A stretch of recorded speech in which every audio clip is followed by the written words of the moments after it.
PETA फुल्ला कुकुर मो बापा मो चरित्रहीन नुह चरित्रहीन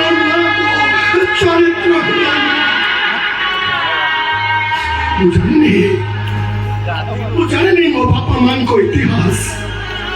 ମୋ ଚରିତ୍ର ମୋ ସମ୍ପୂର୍ଣ୍ଣ ନିଜସ୍ୱ ହେଇପାରେ ମୁଁ କାହା ପାପର ପରିଣତି କିନ୍ତୁ ମୋ ପାପୀ ନୁହଁ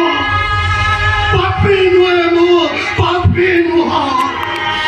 ତମେ ମିଛ କହିଲ ସାନ ମା ମିଛ କହିଲ ତମେ এইটা তোমার মা প্রতি গোটায় ষড়যন্ত্র গোটা মহামিছার চক্রব্যূহ ভিতরে তুমি মতে ছন্দি দেইগল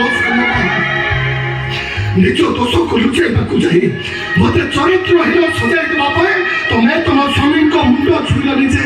ଧର୍ମକୁ ଆଖି ଠାର ମାରିଛ ତମେ ଧର୍ମ ସହିବନି ସାନ ମା ଧର୍ମ ସହିବନି ତମକୁ ସ୍ୱାମୀ ସାମ୍ନାରେ ସତୀତ୍ୱର ଶ୍ରେଷ୍ଠତ୍ୱ ସମାପନ କରିବାକୁ ଯାଇ ତମେ ପାପ କରିଛ ସାନ ମା ମହାପାପ କରିଛ ତମେ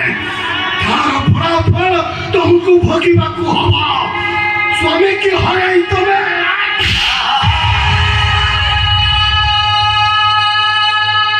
ବଡ଼ ଭାଇ ଚାଲିଯାଅ ବନ୍ୟାବ ମୁଁ କହୁଛି ତମେ ଏଠୁ ଚାଲିଯାଅ এই বিশ্বাসঘাতক প্রতাপ্ত ঠারু মতে প্রতিশোধ নেওয়াকু দিও চালি যাও তবে চালি যাও ଚାଲିଯିବି ବଡ଼ ଭାଇ ଆପଣଙ୍କ କଥାକୁ ମୁଁ କେବେ ଅମାନ୍ୟ କରିନି ଆଜି ବି ଅମାନ୍ୟ କରିବିନି କିନ୍ତୁ ଏ ଜାଗା ଛାଡ଼ିବା ପୂର୍ବରୁ ଆପଣଙ୍କୁ ମୋର ଗୋଟିଏ ଅନୁରୋଧ ପ୍ରଭୁ ରାମଚନ୍ଦ୍ରଙ୍କୁ ଭଗବାନ ମାନେ ପୂଜା କରାଯାଏ ସତ କିନ୍ତୁ ଗୋଟିଏ କଥା ପାଇଁ ତାଙ୍କୁ ବି ସମାଲୋଚନା କରାଯାଏ ସେଇଟା ହଉଛି ବର କଥା ଶୁଣି ପ୍ରଭୁ ରାମଚନ୍ଦ୍ର ସୀତା ମାଙ୍କୁ ବନବାସ ପଠେଇ ଦେଇଥିଲେ ଆପଣଙ୍କ ଦେହରେ ଯେମିତି ସେମିତି କଳଙ୍କ ନ ଲାଗୁ ସେମିତି କଳଙ୍କ ନ ଲାଗୁ